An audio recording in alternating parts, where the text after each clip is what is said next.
Because I get most of the guys don't have music. They just talk. Oh yeah, exactly. Yeah. So we'll have that option. Okay, you ready? Yeah, I'm ready. Let's make sure this thing is. Okay. Let me just start this thing again. Huh? Okay.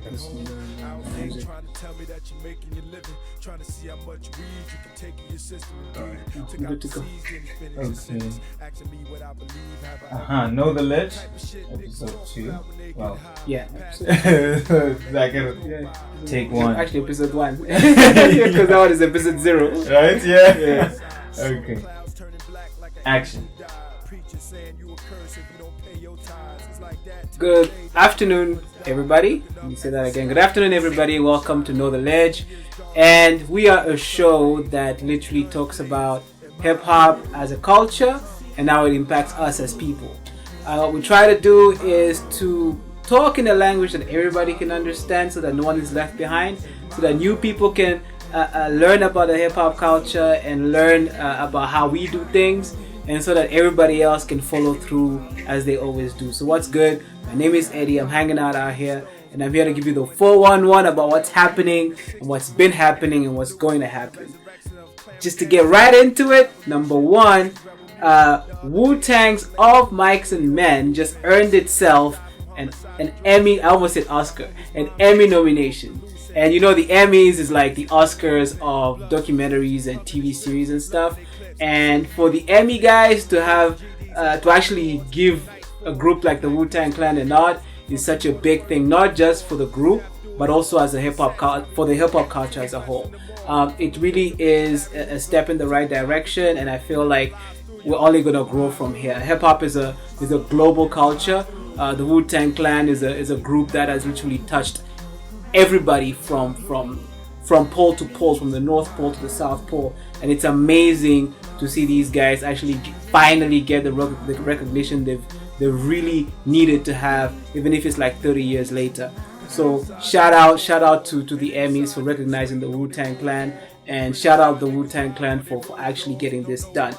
Second is one of my mans from Namibia. His name is Proclaim. He just dropped like some visuals for a beautiful song he has. The song is called Kings, and it features Romy, and it's amazingly beautiful. I love the visuals. He sent me the video, but it is so big. I need like 3 days to download it because it's like 95 megabytes. But it's really beautiful. I've also got the audio. It will be uploaded on the page. Check it out. And while we're at it, check out the Know the Ledge Facebook page. Get on there. All the information I'm giving you is already there, so you can access it. You can comment. You can let us know how you feel, and you can also comment right below this video and let us know how you feel, what you want us to talk about in the future, and just hit us up and maybe we can connect sometime in the future. Alright, cool. So that's my man Proclaim with a song called Kings, which just dropped. The video also dropped. It's amazing. It's a beautiful song. And one thing I love about dude is that he does what's called motivational hip hop. Very, very interesting. Motivational hip hop, and it's based on positivity. It's based on just being healthy, on just keeping it 100. And shout out to my man Proclaim out in Namibia. Next up, I've said this and I'll keep saying this. The Wallaby Clark, which is the collaboration between Wu Wear, which is the Wu-Tang brand clothing division, Wu Wear and Clarks. The Wallaby is one of the most amazing shoes that I've ever laid my eyes on. I do have a pair of Wallabies, but it's not an actual Wu Wear Wallaby, and it's really comfortable. It's an amazing shoe. For me, it actually stands right next to the Air Max. Like, Air Max and Wallabies are literally like pretty much on the same level. And these guys have actually collaborated for the second time, because I think last year they collaborated on a reissue of the official Wu-Tang Clan Clark Wallaby shoe, and that thing was it really sold. Like, I think it actually sold out, and now they've reconnected, and now they have the second collaboration. And I'm looking at the visuals now, and the design is just amazing. So, like I said on the page, if you want a pair, because I'm gonna get myself a pair. If you want a pair, hit me up. We'll connect. We can see how to make this happen. I've got a few connections here and there, and we'll see if we can do that. So I'm waiting for people to hit me up. If I get like 10 people hitting me up, it's gonna happen. If I don't, then I'm gonna do it myself. I'm gonna make another announcement on the page. I'm gonna make another announcement on here to let you know or give you an ultimatum as to when you can actually do it the latest. If that's passed, then it's gonna be very difficult for you to get this pair if you don't already have a connection to do so. Next up is something I just want to take time on, and this is why I wanted us to just sit down and really just do this. I want to talk about the Nas release. Nas just put out his album called The Lost Tapes 2, and I'm calling it an album. It's not really an album. As we know, the Lost Tapes series was really just like a collection of songs that didn't make the cut in his previous albums. A few years ago, he put out The Lost Tapes. It was amazing, beautiful project. It was something that was unprecedented. People didn't see it coming. And it gave us songs like Black Zombies, like Papa Was a Player. It gave us the freestyle the Book of Rhymes I think it was Book of Rhymes, the freestyle it did with Alchemist.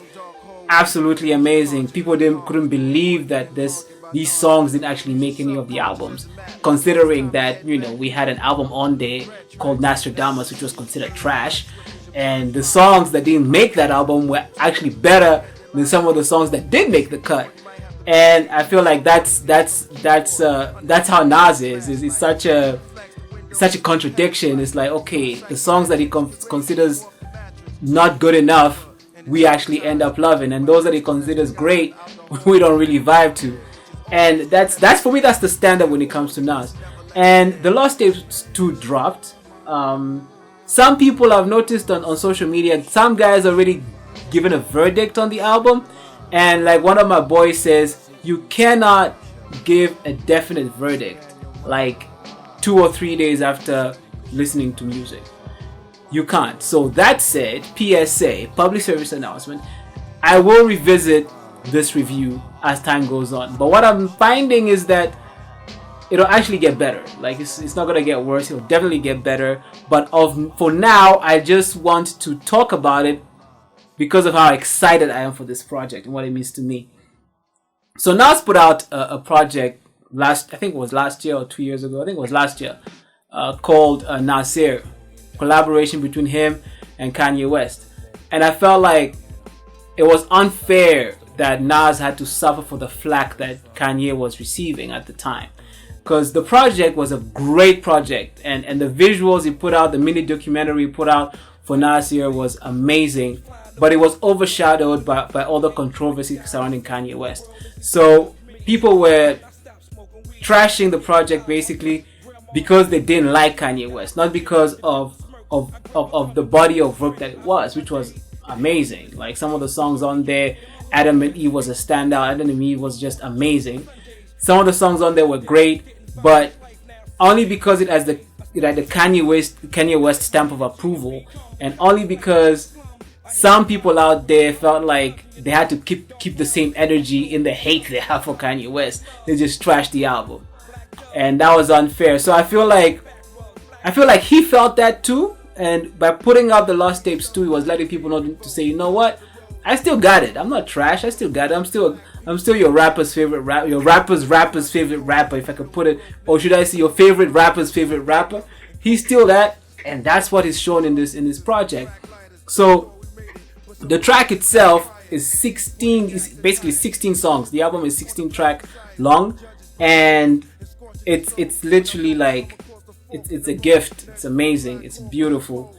For me, it is. I don't know. Already some people are saying it's not so good. It's half and half. But again, that's Nas. I don't think there's any album Nas has ever put out that's really been appreciated by the hip-hop community entirely. Actually, I don't think there's a hip-hop album that's appreciated by the whole community entirely. But for Nas, it's worse because it's always a mixed bag. It's always 50% that absolutely love it and 50% that absolutely just hate it.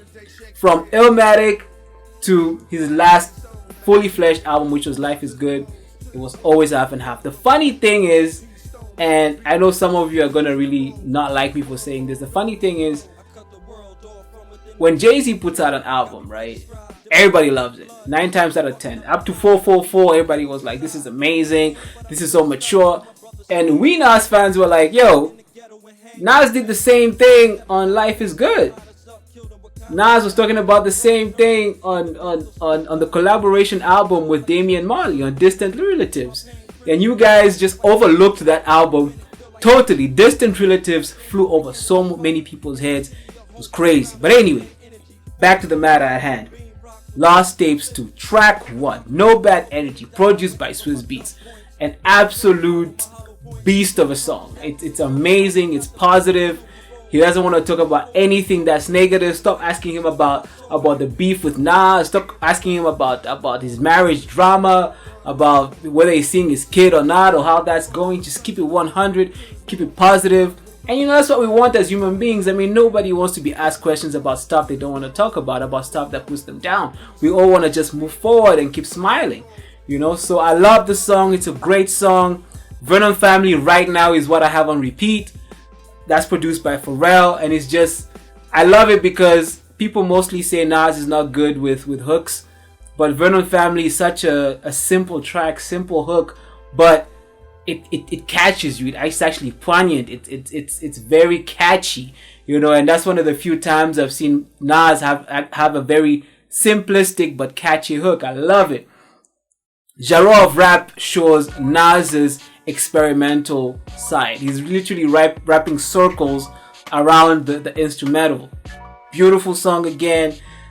Lost Freestyle is amazing. Tenasia is an amazing song. It's like, most people are loving Tenasia right now. It's a RZA produced song, and some people are a bit mad. Wu-Tang fans are mad because they're saying, yo, RZA, like, you're giving the clan throwaway beats, and this is what you're making for Nas? Like, and to imagine that this masterpiece of a beat, this beauty of a song, didn't actually make the cut in the album it was supposed to be on. That's so weird. But that's Nas for you. That's how it is.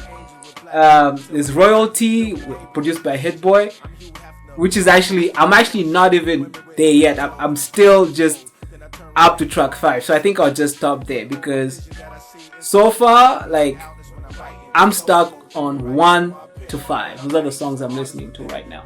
So I think I'll stop there for now, because if I keep going, I might lose myself in what I'm saying, and I might lose you in the process.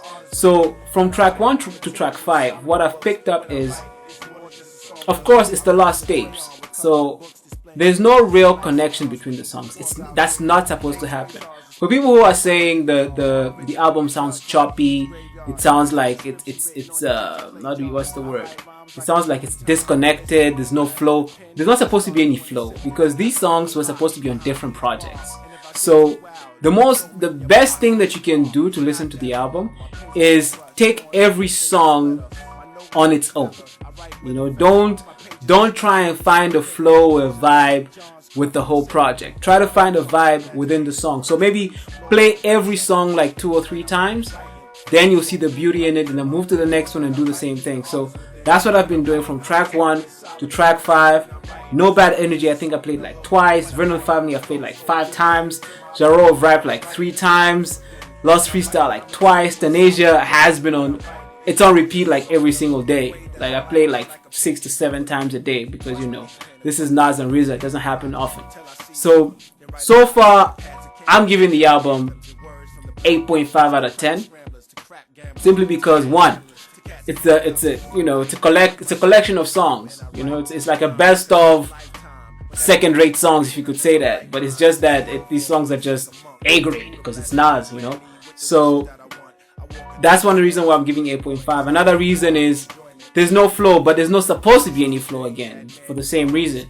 So 8.5 out of 10 for now. Like, as of today, that's what I'm giving it.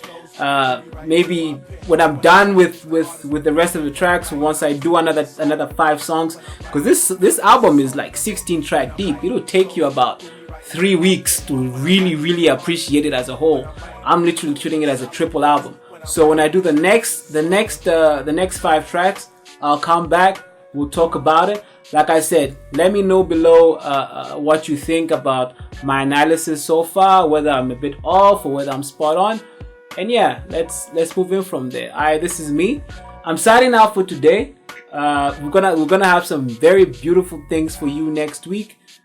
We've got some new things coming in. We've got some beautiful t-shirts that we might be selling for you. We might have some other products for that, and watch out and look out for an announcement in that regard. Thank you so much. Have a beautiful day ahead. Peace. And cut. Yeah.